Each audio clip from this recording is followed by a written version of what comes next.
Hello everyone and once again welcome to WS cube tech. Myself Bhagirath Giri और इस video में हम लोग बात करने वाले हैं एमवीसी आर्किटेक्चर के बारे में। सो गाइज, ये आर्किटेक्चर क्या है, कैसे वर्क करता है और ये आर्किटेक्चर कहाँ कहाँ यूज किया जाता है, इन सब चीजों के बारे में हम लोग चर्चा करने वाले हैं इस वीडियो के अंदर। तो वीडियो को आप लास्ट तक देखते रहिएगा। तो गाइज, सबसे पहले हम लोग बात कर लेते हैं कि एमवीसी आर्किटेक्चर है क्या, क्यों इसको यूज किया जा रहा है। सो एमवीसी आर्किटेक्चर को जो यूज करने का रीजन है वो है कोड को मैनेज करना, ना कि किसी सॉफ्टवेयर को डेवलप करने के लिए ये एक फिक्स्ड अप्रोच है कि किसी सॉफ्टवेयर को डेवलप करने के लिए आपको इसी तरीके से काम करना पड़ेगा, नहीं। बट जस्ट कोड मैनेज करने के लिए इस आर्किटेक्चर को यूज किया जाता है ताकि आपका जो कोड है वो मैनेजेबल रहे। वो कोड जो है एकदम से कचरा ना लगे, अलग अलग सेपरेट कोड रखा जा सके, इसलिए ये आर्किटेक्चर यूज लिया जाता है। अब ये आर्किटेक्चर किसी लैंग्वेज डिपेंडेंट भी नहीं है कि आप सिर्फ पीएचपी में यूज कर सकते हो या जावा में यूज कर सकते हो या फिर किसी फ्रेमवर्क या लाइब्रेरी में यूज कर सकते हो। आप चाहो तो अपना खुद का भी एक एमवीसी पैटर्न के साथ या एमवीसी आर्किटेक्चर के साथ अपना खुद का भी कोई सॉफ्टवेयर बना रहे हो, तब आप एमवीसी आर्किटेक्चर को यूज कर सकते हो। तो जरूरी नहीं है कि आपको कोई लाइब्रेरी प्रोवाइड करवाए तभी आप यूज करो। मैं चाहूँ तो कोर पीएचपी के किसी सॉफ्टवेयर के अंदर, कोर पीएचपी की किसी वेबसाइट के अंदर भी इस एमवीसी आर्किटेक्चर को यूज कर सकता हूँ। जैसे कि लारावेल ऑलरेडी हमको प्रोवाइड करता ही है, जैसे हमारा एंगुलर है वो भी हमको एमवीसी आर्किटेक्चर प्रोवाइड करवाता ही है।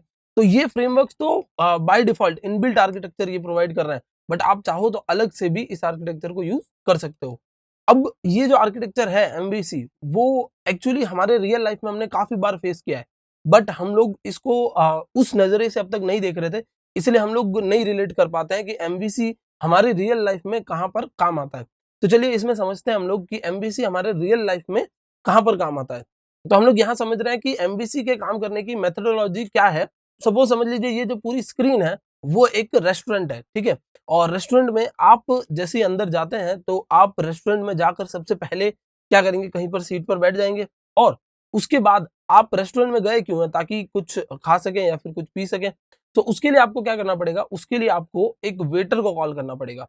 सो वेटर को जब आप बुलाएंगे तो वेटर आपके पास आएगा और वेटर को आप क्या करेंगे, एक ऑर्डर लिखवाएंगे, ठीक है। तो वो वेटर ऑर्डर लिख लेगा और उसको पता है कि आपने क्या मंगाया है।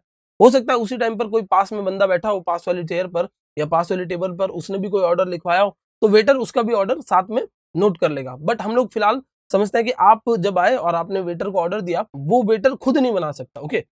सो वेटर को क्या करना पड़ेगा, वेटर को वो लेके जाना पड़ेगा कहाँ, कुक के पास, ठीक है। तो वेटर लेके जाएगा किधर, कुक के पास। अब जो एक्चुअली आपने बनाने के लिए बोला है या जो भी आपने मंगवाया है, जो भी आपने ऑर्डर किया है, वो कुक जो है वो बना कर देगा। वेटर खुद नहीं बना सकता, इसलिए वो कहाँ चला गया, कुक के पास चला गया।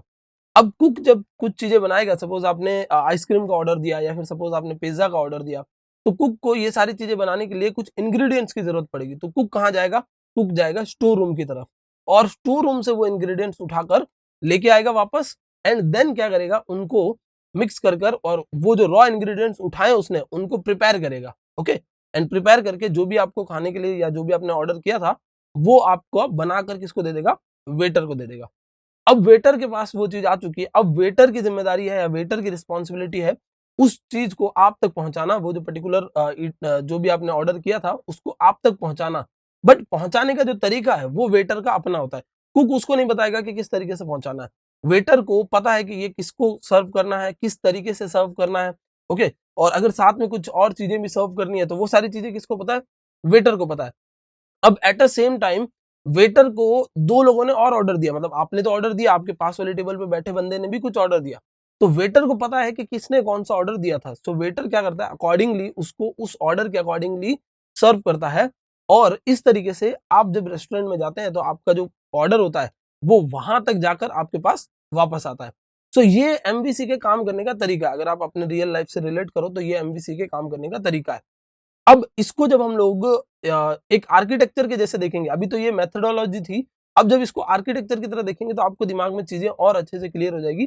तो चलिए नेक्स्ट स्लाइड में चलते हैं और समझते हैं कि ये एक जो आर्किटेक्चर है वो कैसे काम करता है। सो आर्किटेक्चर में जो आप थे, अब आपको इमेजिन करना है कि आपकी जगह कौन आ गया, व्यू आ गया, मतलब वो पोर्शन जो यूजर को दिखता है। हम लोग एमवीसी की बात कर रहे हैं, जो उसके बीच में वी है ना, वो व्यू आ गया, ठीक है। जो यूजर को दिखता है, जहां से यूजर इंटरेक्ट कर सकता है, यूजर क्लिक कर सकता है, यूजर टाइप कर सकता है, वो सारी चीजें क्या है, व्यू है।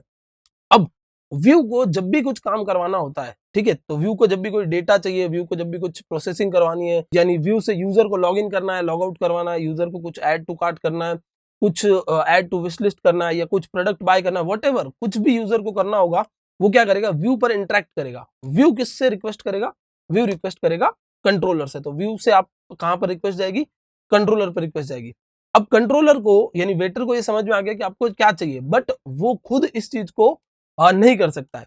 रीजन, आपको यूजर को लॉग इन करवाना है या लॉग आउट करवाना है, तो आप यूजर को लॉग इन या लॉग आउट कहां से करवाएंगे।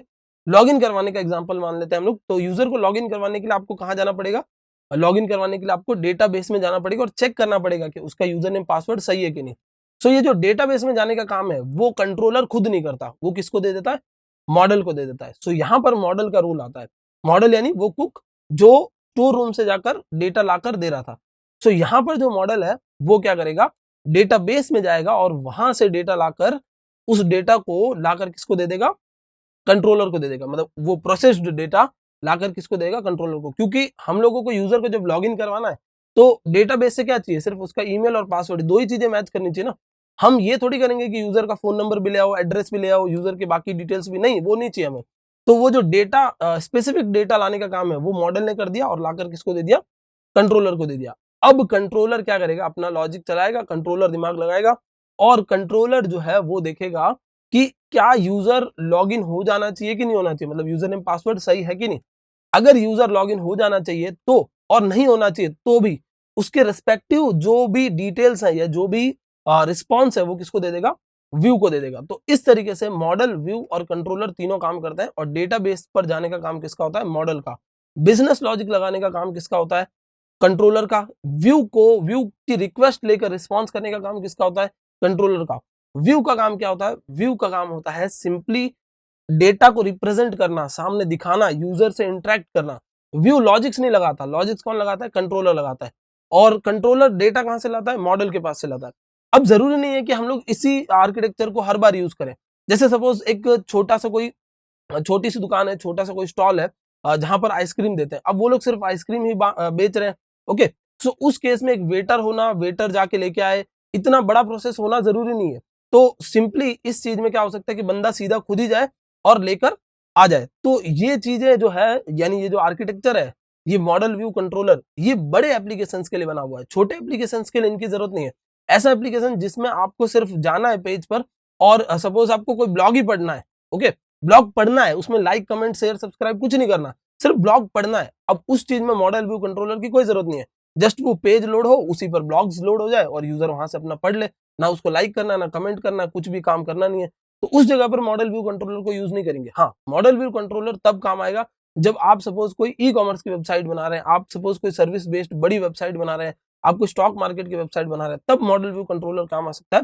सो दैट कि आप अपना व्यू का कोड अलग मैनेज कर पाए, मॉडल का डेटाबेस का कोड अलग मैनेज कर पाए और जो अपना बिजनेस लॉजिक है वो अलग मैनेज कर पाए। सो आई होप गाइस ये कंसेप्ट आपको अच्छे से समझ में आया होगा कि मॉडल, व्यू और कंट्रोलर तीनों कैसे काम करते हैं और क्यों इस आर्किटेक्चर को बहुत ज्यादा यूज किया जाता है। That's it for this video. Thank you so much for watching.